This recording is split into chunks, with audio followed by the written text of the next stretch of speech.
Okay, welcome to the next episode of the Curious Cult Show, the show where I talk to incredibly interesting people about their incredibly diverse curiosities. And with me today is Kyle Redelinghuys. Did I pronounce that right? Yeah, pretty much. Pretty much. I know what that's like with Harold Ambus is my last name. Kyle, thank you for joining me and welcome. Yeah, pleasure to be here. Thank you. So we have known each other for a while, actually. We worked together on one of my startups, I think it was like 8 years ago, or something in that region. I know, fuck, it feels like we're getting old. It feels like we're getting old because we are getting old, man. Yeah, we closer to 40 every year. Yeah. Okay, so as you know, this season is dedicated to starting stuff, and it popped into my head after watching you do some really interesting things over the last 6 months that you would be such a great person to talk to. So before we dive into all the questions, why don't you tell my listeners and viewers who you are and why they should listen to you? Sure. So, yeah, I mean, I'm Kyle Redelinghuys, so originally hailing from South Africa, Joburg mainly, did a bit of time in Cape Town. Super briefly, I ended up doing a CTO role in South Africa for an agency that's part of our crew down there. Then moved to kind of a skunk works division within a more or less international encrypted communications company. Then managed to get the tier one visa to come to the UK. So kind of dropped everything and did what I could to get here. Since then, have worked at Visa, have worked at other kind of huge companies this side, but have also started a few things, some of which are quite successful. So the first is BVNK, which is a core banking startup, which is just as exciting as it sounds, though. But we'll speak more about that. So hard. But Core banking. yeah. Ooh. Yeah. And then, yeah, more recently, a couple of cool kind of side projects, some that have gained fame. So the COVID API, which I started in March, now has 185 million API requests. So being used a lot. And then a new project called the Travel Advice API, and then a little exercise project called forte. So a few things. Amazing. So this is why we're talking, because you know how to start shit.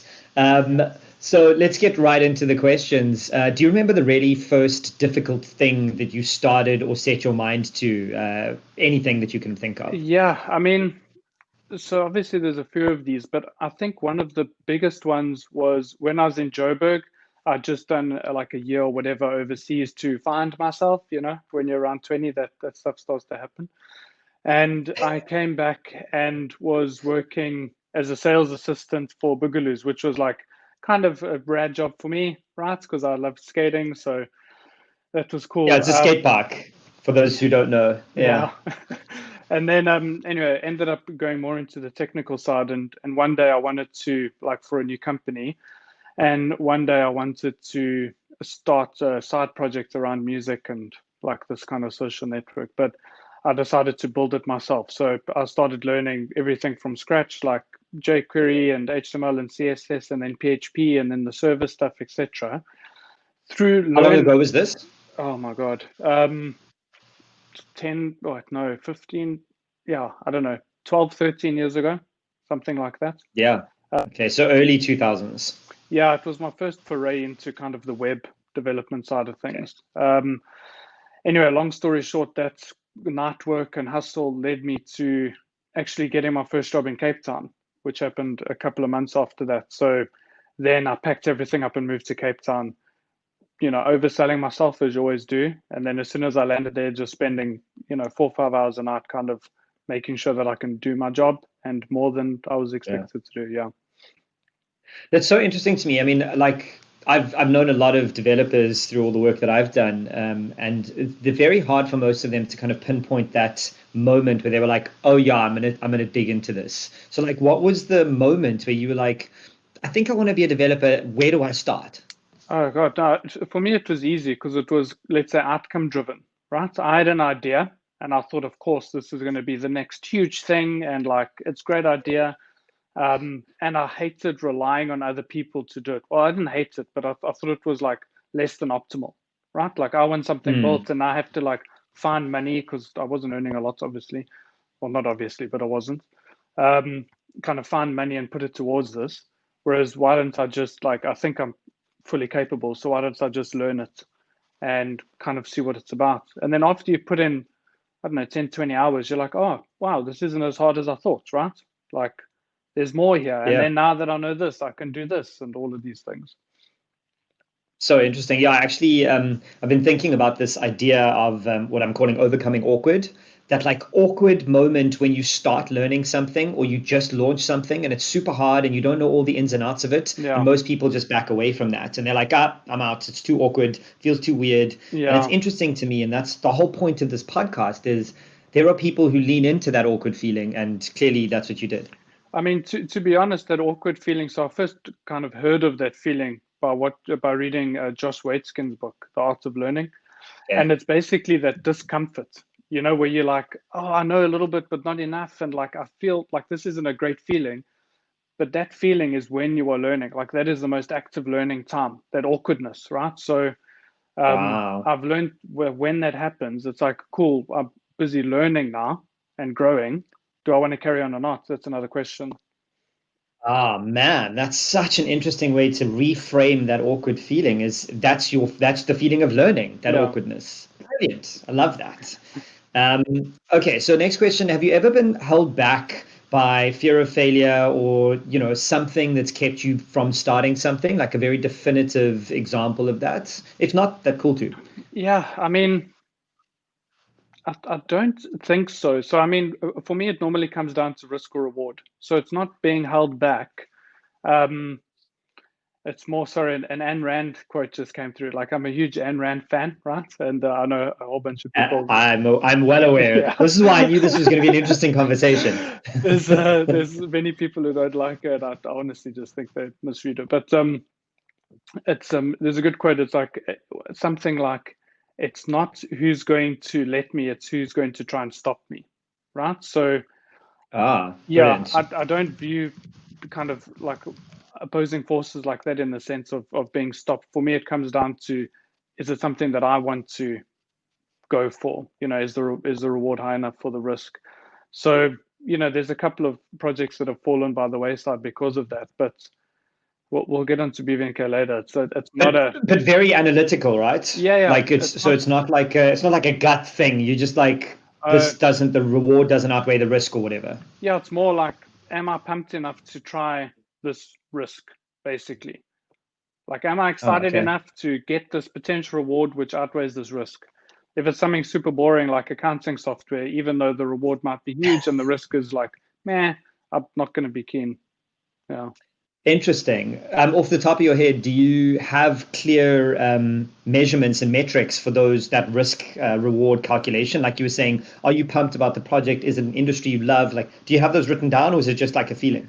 It's just if, like I tell myself, basically, if I find myself thinking about it a lot and wanting to work on it all the time and whatever, then I'll just do it until that basically runs out, right?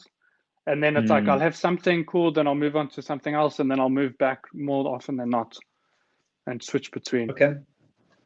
Yeah, that makes sense. And when you were younger, do you remember the people in your life like empowering you? I mean, from my own experience, I have a Greek mother who literally thinks that when I wake up, the sun rises. So, Yeah, so like it was always like, oh, you can do anything. yeah, But is that how it was for you? yeah, absolutely. I mean, I was raised just by my mom, so single kind of mother household. Had my gran with us for a lot of the time, but as you've also experienced, it's very much, you are my son. You can do anything you want, and Yeah. yeah, and I mean, I grew up believing that. So kind of not used to, or people saying no and all of those things, because I just like, no, let's, there's a yes there somewhere. Let's just kind of find out. Yeah. So yeah, very much along the same lines. Cool. And do you think that had a very obvious effect? I mean, the obvious answer is yes, of course it did. But like when you were growing up, did you realize that other people didn't have parents like we did? Yeah, I guess so. I mean, yeah, I don't know. That's actually a hard question. I mean, like I'd find often that in some social situations, and I'm thinking like, let's say high school, where I'd naturally fall into the leadership role. but I'm not Mm. that like person who will stand on a soapbox and be like, hey, follow me. It was more of like from, Got you it. know, from the way things naturally fall. So yeah, yeah, it's an interesting question. Okay. Okay. Then obviously this podcast is called The Curious Culture, and I'm quite obsessed with the idea of curiosity. Do you find yourself or consider yourself to be a curious person? Yeah, I mean, absolutely. I think with the way the curiosity manifests would be interesting. So I'm always intrigued about things. I always want to learn more. I always want to like way more than my capacity, basically. I have literally Yeah. hundreds of books I've read. Thank goodness I've read a decent amount of them, right? But there's more knowledge Yeah. than than I could have consumed in 5 years. But so it's normally reading or learning. So like doing courses, or if it's physical exercise, it's just trying to push through that, and because there are different types of learning, right? I think physical exercise is interesting because it allows you to learn about yourself more than about the outside. Um, so yeah. Okay, that's interesting. And I mean, the one of the things in season one that emerged from this curiosity theme was obsessive. Most people who found businesses that go on to be something amazing, like Starbucks, Electronic Arts, whatever, they have this OCD nature about their curiosity. And you've obviously just described that for yourself too, with hundreds of books. How do you kind of feed that curiosity and choose what feeds it? Because one of the things I struggle with is I'm interested in space travel and sci-fi novels and quantum physics and Mm. coding, as well as local politics and reading. Like, there's just not enough time in the day. So how do you pick what feeds that curiosity? Yeah. So for me, I think there's like the baseline, which would be for me reading interesting books. And interesting books would be whatever I find interesting at the moment or have found interesting, Okay. over consecutive years, let's say.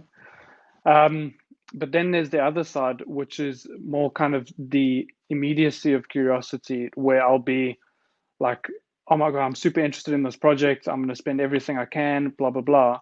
Um, and then, like I said, it's almost like there's a well there until it's run out. And then I'm like, cool, let's just see where this goes right now. My interest is not dwindled, but like that fire has, subsided. Yeah, Yeah. you've like satiated it. Exactly. It honestly feels like it. It feels like you can't get enough of something, and then one day you've like, cool, I've had enough. Amazing. Yeah. You're actually one of the first people who's been able to verbalize when you stop being curious about something. Most people are just like, like it goes away. But yeah, I think that's very well said. We're almost getting ready to talk about all your interesting startups, but in the context of building stuff, and someone who starts things and has worked at big corporates, what's more important to you when you start out, the big picture or the detail?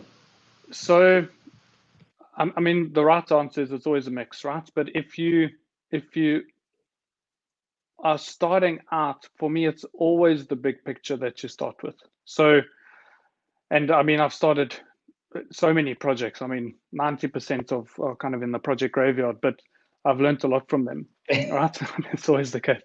So Yeah. you start with this big picture and you have this ideal vision, and then you basically bring it down into what you can reasonably test, right? So, or build or test or whatever. Yeah. And then you start getting into the detail. If you try to get into the detail for this huge project and this vision, you are going to go nowhere, right? It's you Yeah. won't start, or you'll start and try to plan for eventualities that don't happen at all. So big picture. Okay. Yeah, that's really a really interesting approach. Okay, so I obviously have context on some of the startups that you've been building. The first one I want to dig into is BVNK. I've followed this project for the last couple of years through mutual friend of ours and through following you. So Dave Perrell, who's been on the show multiple times already, he keeps me up to date. But I've also met with your business partner about it, who's also named Kyle. One day when you guys are worth $1 billion, I'm going to write a book about Kyle and Kyle changing banking.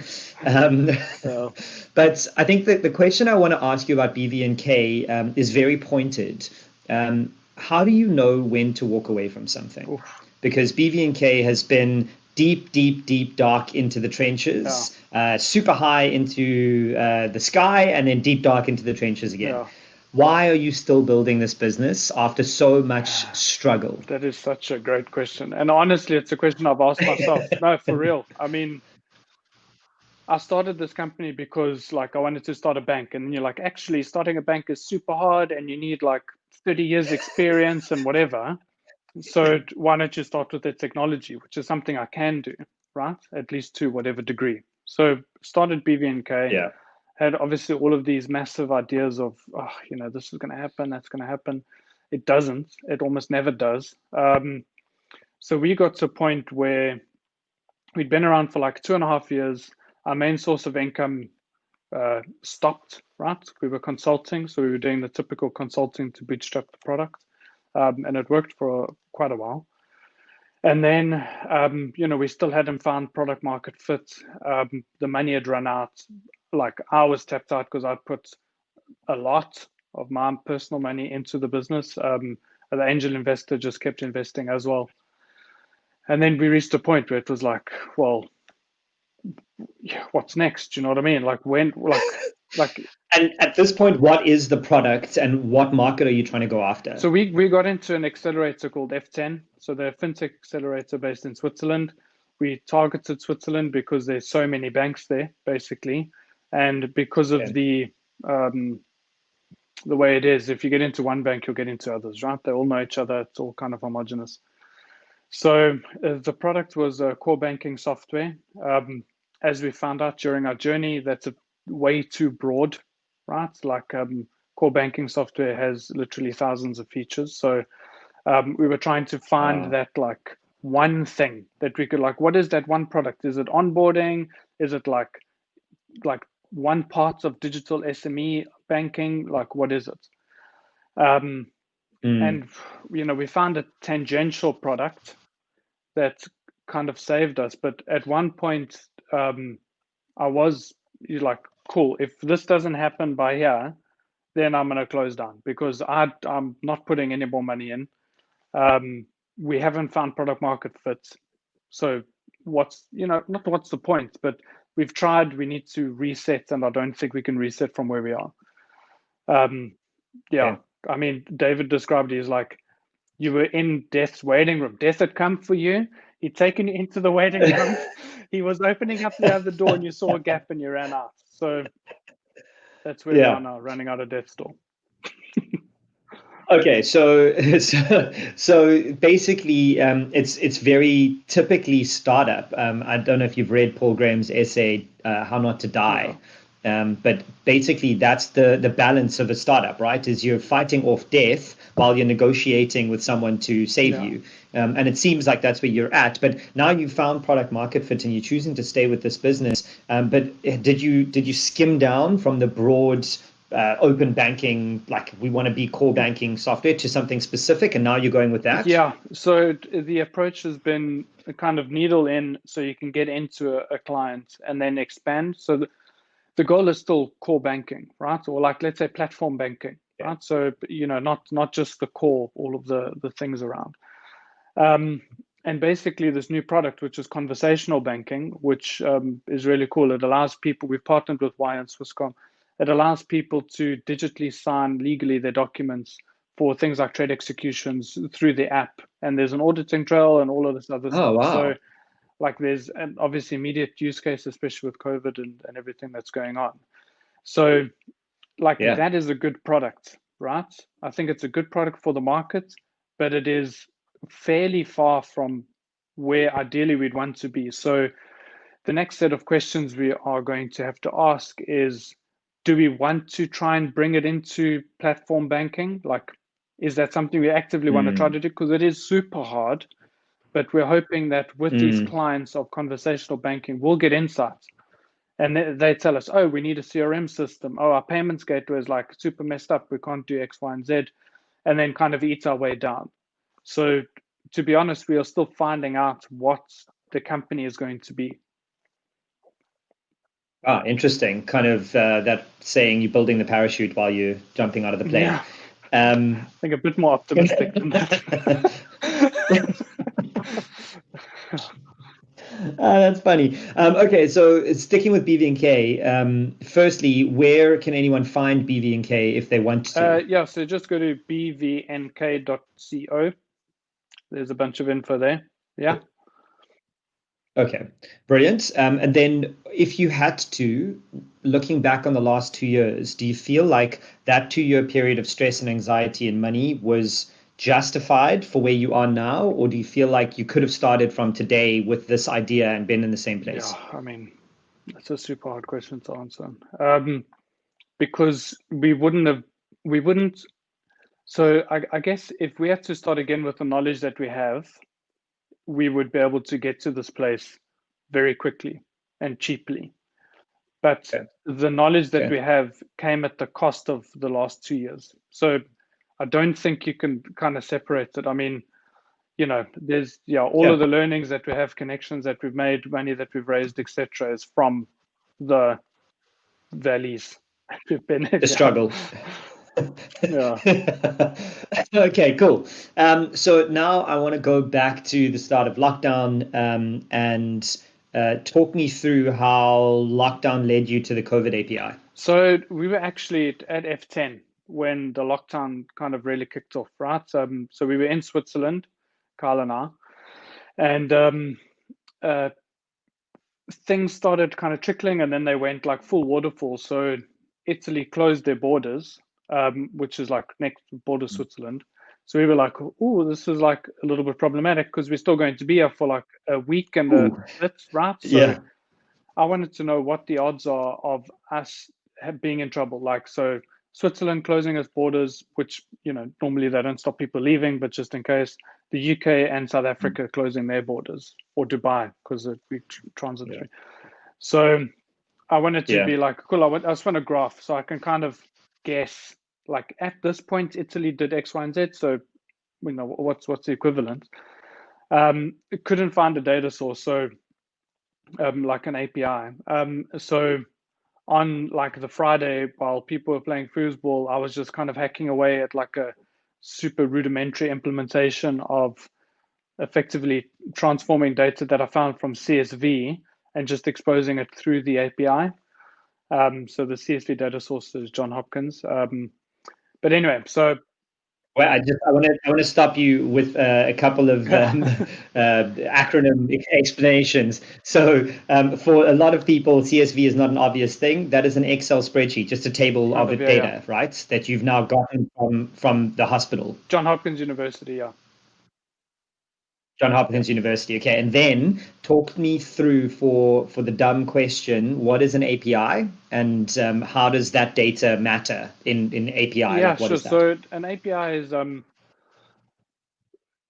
it allows easy programmatic or easy building of applications and dashboards and integration into existing applications and dashboards. So the use case is super clear.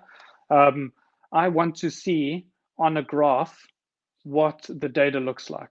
What are the deaths cases, whatever. The graph is built on data. It's much easier to use data that comes from a good clean API than from flat files normally, right? Which is CSV, Excel, PDF, whatever. Okay. So, the whole web is built on APIs and data. So I built it to allow mobile applications, dashboards, integrations into websites. If you see the little tickers at the top of websites, like that's from an API somewhere generally. So it's allow all of those things. Okay, so it's Friday. You're building this because you want to figure out where you're going to be stuck in the next few weeks. And then what happens? I managed to get, by some miracle, honestly, the COVID19 API.com, right? Premium. I don't know how that happened. I mean, this is not so just like that is unbelievable. I mean, it was like mid-March, so maybe it's not, kind of to be expected. No, come on, that's crazy. So yeah, I got that domain. I put up like a simple landing page, released the product, put it on, droplet on DigitalOcean, and then to be honest, I shared it on Hacker News and it went nowhere because like the CDN had it propagated. So everyone was like, I'm not getting anything on this website. But then shared it on Twitter. Good lesson. I shared it on Twitter and kind of people started talking about it. So, you know, I was happy. I would have been happy. Like I put a little request counter up eventually, like a couple of hours later. And I was like, cool, I'd be happy if there's 10,000 requests. Like, wow, imagine this has been used 10,000 times. And then it started being. Just break down, I'm sorry, but just break down what you mean by a request. So a request is anytime any application asks for data from the API. So in like end usage terms, it would be anytime a graph is displayed and people look at it that uses my API if they're not caching, right? Got it. So the layman's product person's explanation of this is I have a website, my website hooks into your API, and whenever my website goes, hey, what's the data? That's a request. And it pulls the information, and then my website shows the data that you've provided me. So that's the service that you're offering. Yeah. Okay, cool. So you're like 10,000 is the game. That's the game. I'm happy with that. That would be like a success. And then I think within, I don't know, 4 days or 5 days, it was on around 100,000. And then, just kind of carried on growing, including like the rates of growth. So we reached 1 million requests within, I don't know, 4 weeks. I think it was quite quick. But then soon we were doing 1 million a day. So around the time that we hit 1 million, I reached out to, there were a bunch of grants going on. So I reached out to Tyler Cohen, who's like a super well-known economist. He also does Emergent Ventures, which is like an explicitly philanthropic venture capital firm. And they gave us a grant. So I used that grant to kind of do a bunch of product dev on the API, do the support around moving the infrastructure, etc. So yeah, that was super useful. And here we are. So, I mean, the interesting thing for me is this, at that point, like there's no revenue model. You're doing this because you did it for yourself and now it's scaled unexpectedly. And I remember distinctly when Dave shared data with me about how well the API was doing, I was like, holy shit, this is what traction looks like. Like when people talk about traction, this is it. Absolutely. And how did that like make you respond? Yeah, I mean, it was interesting because it's super cool to be like, oh my God, so many people are using it. At the same time, people kind of expect the service to be up, and it's like, guys, it's a free service. It's like me and maybe like don't be a dick. It's free. Like a quarter of someone else's time. Like, you know, if this is an issue to you, at least donate. Do you know what I mean? It's I don't know, this weird expectation. Yeah, so I mean, interest kind of waxed and waned for the API, and DigitalOcean was super kind, and they gave us like I think 2,000 or 3,000 in total for the running costs of the service. So that helped us a lot because there was no chance I was going to put in that much money. Then, I mean, I just didn't see it being sustained. So I basically put on rate limiting. Had like a super basic $10 a month tier to remove the rate limits, and then 2 other more expensive tiers for other data. And what ended up happening, which was like a huge upshot, which I didn't really see, is that putting rate limiting cut out the noisiest of the people using the API. And a lot of those people didn't end up paying. So it brought the cost down like dramatically, right? As like an outside bonus. I wasn't expecting that. So anyway, so we're actually making some money from the API now, which is cool. Wow. I don't want to make money from it. It's more like, it would be, obviously it is cool that you do, but it's more of like, cool, there's a sustainable model here, right? Yeah. Geez, that's such an interesting observation that literally I don't think it's ever crossed my mind that implementing payment and forcing people to limit their rates gets rid of the worst paying customers who scream the loudest. Exactly. And I mean, we all know if you've ever done consulting or service-based businesses, the clients who negotiate the hardest are the most painful and the cheapest. And those people just, as soon as you make them pay, they're gone. And that's such an interesting learning, actually, that we're often so scared to charge for stuff. But when you do, there's interesting upshots. And you should charge for something that you've worked on that someone else hasn't Yeah, done. exactly. That's exactly it.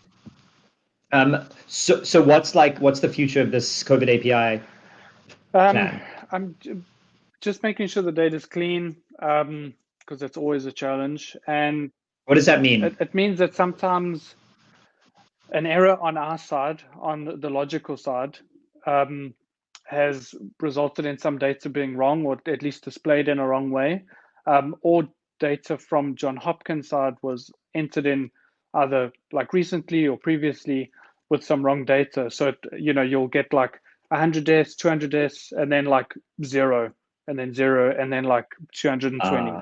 So it's just making sure that that's okay. And I mean, looking from the outside in, it must be like, oh my God, this is so easy. But if you're a developer, and it's really not. I mean, there's so many edge cases and the way the Yeah. data is and how we like. Anyway, it's more complicated than it comes across. But yeah, just What do they say in accounting? Shit in and shit out. yeah, yeah. But then also like building for this type of shit, and then another type comes. It's yeah, Yeah. it's interesting. And the offshoots of this, from your learnings as someone who builds stuff, like COVID API is obviously going to be with us for a while, obviously, as long as the pandemic is with us. But once that ends, there will be another one, like unequivocally. There's going to be something else. So is the plan to keep this concept Yeah, going? that's interesting. I mean, I never thought of subsequent pandemics that weren't COVID, to be honest. But Well, or pandemics or anything, right? It's not even pandemic yeah, related. This API and what you're doing surely expands out of just a pandemic. Like HIV, TB, all those things exist and are killing more people in Africa than yeah, COVID ever will. yeah. I mean, it's interesting. So I know the COVID API is being used by a bunch of humanitarian companies. So they do a bunch of reporting about stuff, and a bunch is at least a dozen. So, or probably 2 dozen. So that's pretty cool. In terms of for me, it's like an interesting and a market demand thing. So what I'm actually focusing on now is something called the travel advice API. Again, tra Yeah, let's yeah, go into that. traveladviceapi.com. Somehow managed to get that. Yeah, I think it's pretty Nice. cool. So Yeah, yeah. that's amazing. So basically, the question that I'm answering is again a personal interest. Travel is coming up. I'm in the UK. I want to travel to Switzerland. Can I? What are the restrictions? What is it like there? What is the number of cases, etc.? So being able to answer all of those questions and having travel agencies be able to answer those questions. Mm, Um, that's so interesting. I mean, that expands again wider than yeah, just this pandemic because some countries are going to handle this one better than others. There will be new pandemics in other countries or issues and why they can't travel. So it's not even for me just about will I be able to travel for the pandemic? It's what are the other things that are preventing me exactly. from And traveling? while we kind of might dislike this new normal phrase, there will be new measures put in place with travel, right? Um, I can fully see, being you Yeah. have to be tested on landing with this specific test in this place. I mean, they're already kind of doing it in Dubai, where they allowed you to have a Yeah. PCR swab or whatever somewhere else, and then you can fly in as long as you have the result. That's recent, but now they're like, oh, actually, no, you have to be tested by us and you have to quarantine. Um, and then if Hmm. you are positive, you have to quarantine in Dubai for 14 days. So it's like, ooh, it's a bit of a risk. Whoa. Um, Yeah. I'm just going to go yeah. around Dubai. Thank you So so much. I think they're going to be these kind of like 30-minute turnaround tests, and whoever builds that is going to be like Hmm. multi-billion dollar. Um, but that they're going to be Yeah. different restrictions. Okay, so the travel API, what was the building process like on that? Like you decided one night I want to build this, and then bang, you built Yeah. it. Like what So was that like? because I'm fairly limited with If you tell me that that's how easy it was, I'm actually no, going to be irritated. I basically came with this idea. I was like, I kind of mapped it out at least in my mind, and then there's a great developer called Aziz, and I've been working with him at BVNK before on other projects, etc. So I basically said to him, I was like, this is the idea. Can you build it? Then we'll do rev share because I don't have time to build it, and he did at the time. Ah, cool. And then, while I've been on holiday and like in between time, I've improved it. So we're at a point now where it's like close to kind of getting to market. So I'm like, the plan is that by the end of September, because we're going to get a few people on with this capital we've raised, just like smash it out in a month, get to like a real MVP or version 1 and kind of go at it. Sure, amazing. I think it's an interesting lesson for founders who are builders, but you don't have to build Yeah. everything yourself. Like sometimes it's okay to give it to someone smart, give them part of the pie and go, I just want to Yeah. get this out there rather than Yeah. holding on to everything. I was forced to do that with BVNK from the start. So it was a lesson learned out of necessity, because I'm technical, like my background, but I can't possibly put time into all of these things. Like literally don't know. I mean, I have a full-time job and then, these 3 projects. So yeah, just kind of let people be autonomous, even if they do it in ways that you don't want them to do it or whatever, as long as it's within some bounds, just, you get things done versus not getting things done.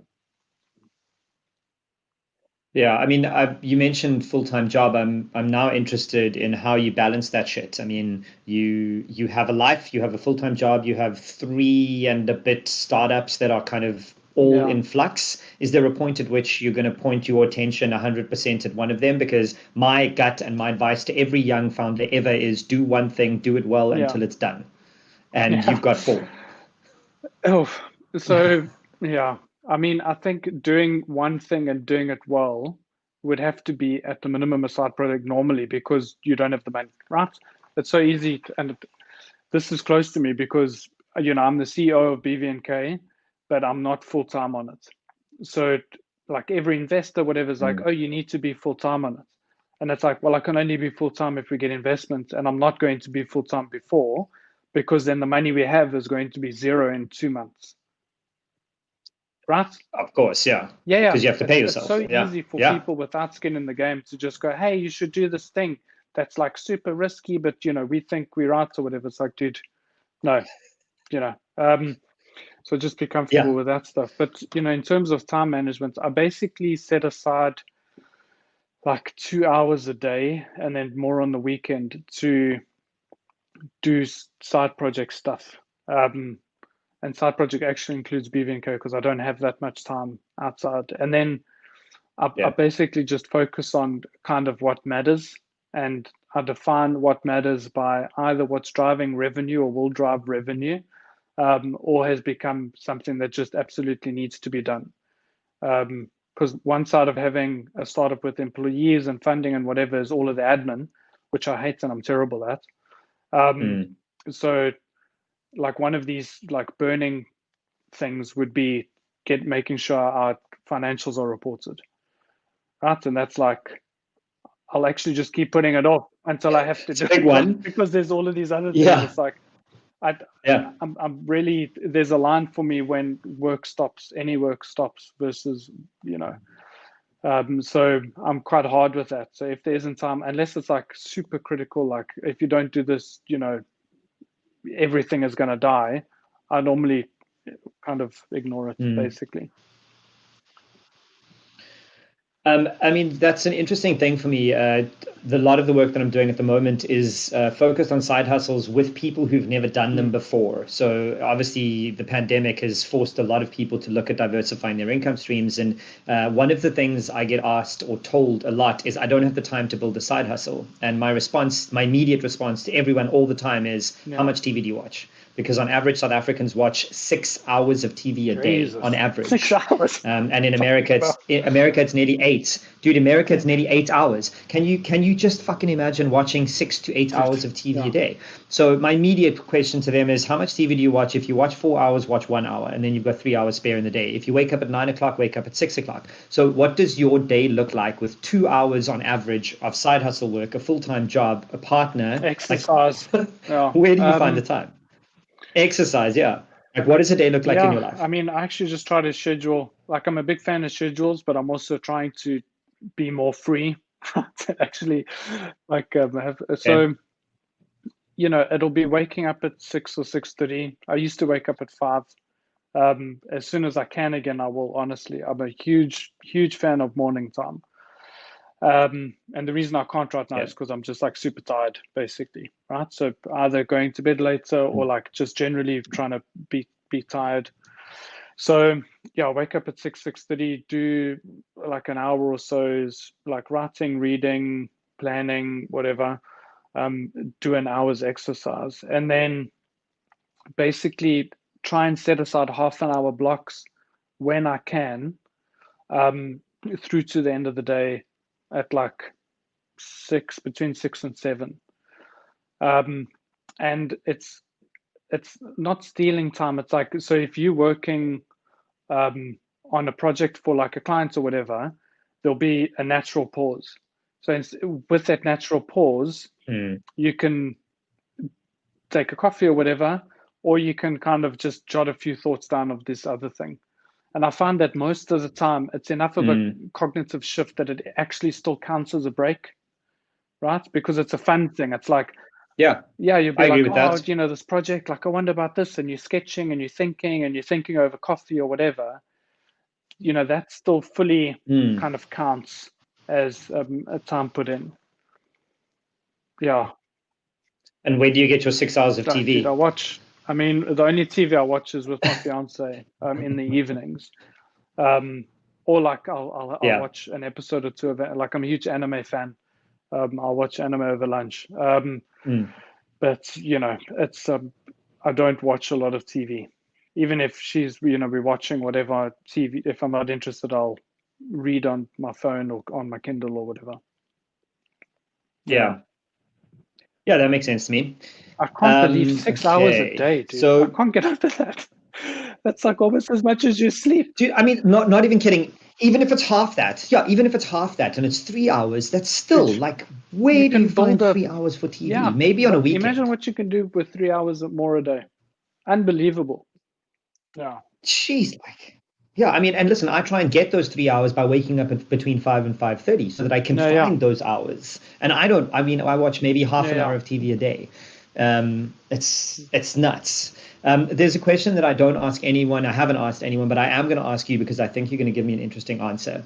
Um, all these things that you build, are you driven by wealth or by the solutions to these problems? Like, what is your driving force and what's your relationship with wealth? Okay, so I grew up not having money, right? So between poor and kind of just scraping by, but looks like a decent life in the sense that I didn't go without. But there were legit some months we didn't have money for food, and this fluctuated for right up until the end of high school, basically, until I started working and could kind of help out. So I have a particular relationship with money. It's always been like if you have money, you have safety, and you have that kind of protective thing. So for the first, I'd say, 8 years of my career, it was very money driven, right? Because I had like Okay. no money and I wanted to have money. And I'm not talking like, back in the day, like 50 grand a month or whatever, when the average salary was 10, 15. I was talking 10, 15, right? My first job at Boogaloo's, right? Yeah. It was, and this is honestly, this is the value of working. So like it was 4,500 rand gross is what I got paid at that time. I was just a normal sales bro. Wow. I had to have a car, right? And the car was 1,500 a month. I had to have the car insured, right? Which was another 700 rand. And then I had to pay for petrol because I was driving from like the East Rand through to like Monty. That's And it. that's your I whole had zero salary. left over. I was literally working to work until I got like a small increase. Then I had like a couple of Wait, that's such a good statement. I was literally yeah, working to work. That yeah. is But like, where amazing. else you have to start, right? And you can complain all you want and Yeah, wait for the yeah, perfect job. It's not going to come. Just make it happen, right? So anyway, yeah. so that shifted at some stage, and it's basically like when I moved here, it was the first time where I had extra money every month, like real extra money. Not like a couple of hundred rand. I can go for a beer every week. Like, oh, I can start saving for things, you know, I can think like next 5, 10, 15 years, not the next month. And, you know, something changed there. So it gives you this level of comfort, which is good and bad, because I'm used to having this fear as a driver. It's different not having that, right? So yeah. Then you have to seek it from yeah, other it's places. such a weird thing. So, I mean, right now the projects that I'm building are because I'm interested in them. Effectively, I'm more interested. Like my goal now with the travel advice API. So my goal this year was to make money from something that I've built from someone I don't know. Basically, I get paid for something that I've built and that's the COVID API. So first, you know, $10 came in. I was like, cool, you know, Amazing. tickets. Obviously, it doesn't mean much at all, but like there's something. Wow. But the COVID API, I had a whole bunch of demand that I had to then turn into this money, which like everyone I spoke to before I found out how to do it was like, yeah, it's not good. You know, I don't know how to do this, basically, other entrepreneurs, etc. So the travel advice API is different because there's no huge demand. It's like demand generation as a part of it. So now that's my next little project is, can I, like the company itself is the project. So like, can I take this and turn it into a $5,000 a month business, right? So that's the driver. It's not, I want to be rich, I want to do X, Y, and Z. It's like, can I turn this into a business? Yeah. Love that. So I call those success and failure triggers. And I'm always, you'd be shocked how few people I speak to who do not define what their triggers are for success and failure. I mean, you said it was such a great one. I want to launch something that I earn money from someone I don't know. That's brilliant. Like, what a cool success trigger. And then the failure trigger is equally like when I've hit this level, I need to walk away, which most people just don't do, which surprises the hell out of me. Cool. The in relation to the wealth and relationship with that, what's your relationship like with failure? I mean, as a startup founder, there's like umpteen failures in our histories. Like, how do you deal with them? What's your relationship like with that? I'm totally fine with failure, right? I might almost go as far to say that I actively seek failure sometimes, in the sense that you have to try a bunch of things to find out what works. I think you can minimize the amount of failure that you have to do.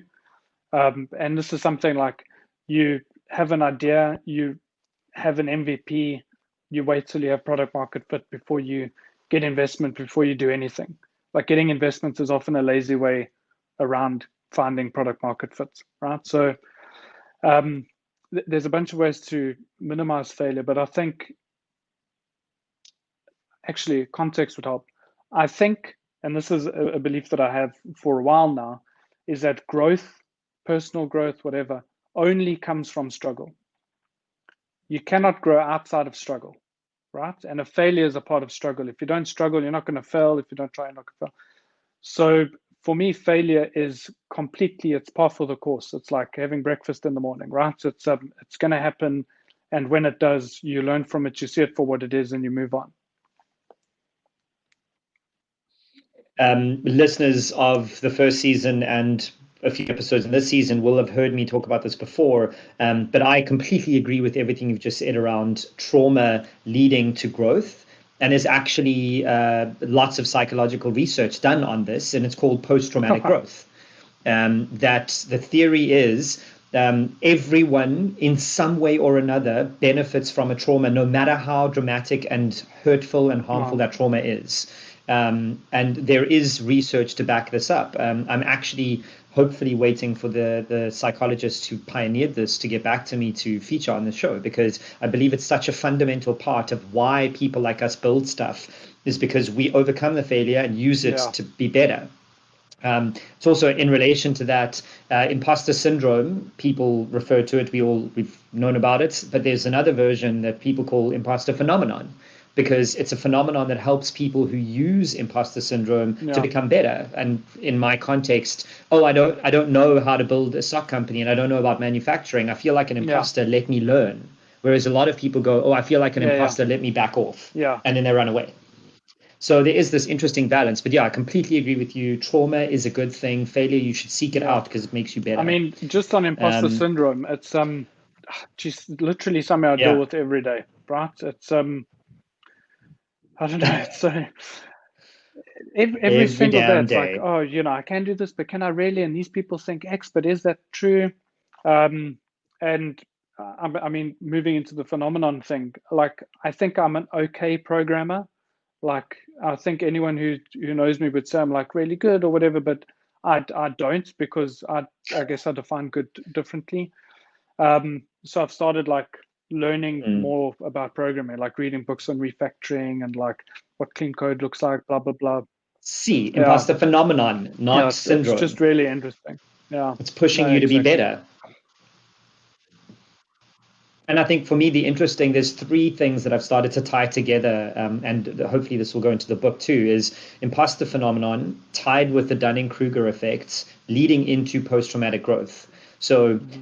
you learn something, you don't feel like an imposter because of the Dunning-Kruger Mm-hmm. effect, you think you're fucking amazing. Then you realize you don't know anything, imposter syndrome kicks in, and you learn more, which takes you to this plateau where you realize you know enough, and then you fail and you learn Yeah, yeah, more, which makes you better, yeah, post-traumatic growth. I think the tie-in of those three things is such an interesting link for yeah, entrepreneurs specifically. absolutely. Okay, so my last question is, what do you wish someone had told you when you were just starting all of Um, this out? let's see. I think for me it is understanding. I think it comes down to product market fit, to be honest. So, and for I started BVNK. Okay, this has gone a little journey here. I started BVNK with this idea in mind. We had a potential client, right? So we were like, oh, we're going to do this huge thing with Prasa, right? Like, going to do like mobile money tokens on phones, blah, blah, blah, blah, blah. Cool. We're in, like, I raised investment off of that. That fell through because it's Prasa, and like dealing with governments is, never do it. And then kind of had to like try and pivot, etc., etc. And I think a lot of time and heartache and everything would have been saved if I'd found product market fit from that product, right? Would I have found it from that product if we didn't go on this journey? I don't know. But, if you're Mm. asking, have we found product market fit? You haven't found it, basically. Like I've learned what product market fit is from, the COVID API. Your It's like COVID super API. flipping clear. But also the travel advice API. Like, I mean, and Mm. that's why I've raised investments, only because I put out a few ads on Google, and I've got like, dozens of inquiries, some of them from like 25, $50 million Wow. companies. So there's interest, right? So it's like, cool. Now that there's interest, let me build it, right? I've built the minimum, let me extend. Mm. So for me, it's like build as little as you can, until you have product market fit, and then raise and iterate or whatever. Like I said earlier, money is it's like an excuse, right, for not finding product market fit a lot of the time. A lot of the time. Yeah. If you're building something for fun, whatever, you don't care. But if you're looking for, yeah, a proper startup that's Yeah. going to make money, just do the smallest thing. It's such great advice, and one of my other guests actually prefaced his advice with the following: "No advice I would give myself when I started mattered because everyone gave me advice and I ignored it." And that's Yeah, unfortunately the truth. Is when I was younger, I was cocky and I thought I knew everything, so I ignored all the advice. But the older I'm getting, what you've just said has become more and more relevant yeah, to everything I touch. Is if there is no product market fit early on, walk away yeah, or tweak yeah, and find product market fit, because that is literally the only thing that matters. Is, will this yeah. fit with I one of your mean, customers? so like I said, I was money driven earlier, and that kind of changed. But even then, I said I want the travel advice API to get to this monetary figure every month. It wasn't the number of customers or whatever; it was a monetary figure. And for me, the reason why money is such a good indicator is because it's like such a good translation of value. So 99 times out of 100, money is tied to value in some way, shape, or form. You know, um, except with Yeah. corruption. Right? That's like the exception. But outside of that, it's around it. So when I say, oh, $5,000 a month, it's like, cool, this is creating more value for the people that are using it. And if people are paying money, they're taking their time and energy and putting it into this in the hopes of X, Y, and Z. So yeah, that's good. Cool. Dude, it's such an enlightening conversation. Never dull speaking to someone who knows how to build shit like you. So in closing, any final words, and then where can people find you and all the stuff you've built and follow you and, seek you out? Final words on, I don't know. I'm a big fan of building and doing, so just do it, basically. And I hate when people tell me no. It's kind of like who are you to tell me no, right? So just do it and don't ask for permission. And yeah, you can find me at my website, which is ksred.me, so ksred.me, and Twitter, which you can just get the link from our website. My surname's too long. Yeah. Yeah, I have that problem. Yeah. That's why it's Nick Harry. Dude, thank you so much for giving me your time and waking up early so that we can chat. And yeah, good luck with all these APIs Cool. and Thanks, side man. hustles. Thanks for inviting me on. No problem.